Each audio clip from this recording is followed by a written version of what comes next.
ասեն հող գրավող ենք, Երևանի կենտրոնը նկատի ունեն։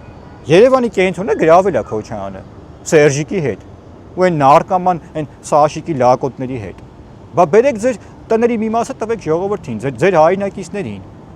Թող փողոցում չմնան, այդ ծանր վիճակում են հայտնվել, բա խի չեն տալի։ Սրանք անգամ բլոկադայի ժամանակ փող են աշխատել։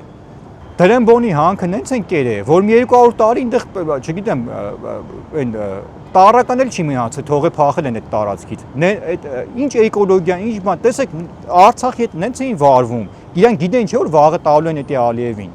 Ուղղակի ասում են ձեռներս ընկել, հա, ինչ կարանք քերենք, ինչ կարանք թարնենք, ինչ կարանք ուտենք։ Դա է նրանց նպատակը։ Արթուր տեսեք սրանց գույքի մի մասը, մեծ մասը Հունաստանում է, Միացյալ Նահանգներում է։ Բա դուք այտենց ձեր երկիրը սիրում եք, այտենց չէիք կարում առանց Արցախ ապրեիք։ Մեկը մի հատ փուշ մտավ մեկի լակոտի մատը։ Չէ։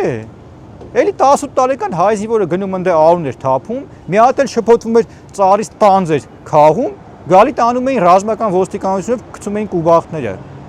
Այ գիտեք ինչ կա, որ ասում են վերևը Աստված կա, այ դա իրականություն է։ Սրանք պատժվելու են։ Սրանց երեխեքը չեն մարսելու։ Սրանց երեխեքին մի հատ նայ, կազինո խաղացող նարկաման, այդ դեմները բերում է, չէ՞, այդ արունը հոչի մարսվելու։ Սա սրանց նպատակը եղել է միայն իշխանության գան, թալանեն, ուրիշ ոչինչ ման։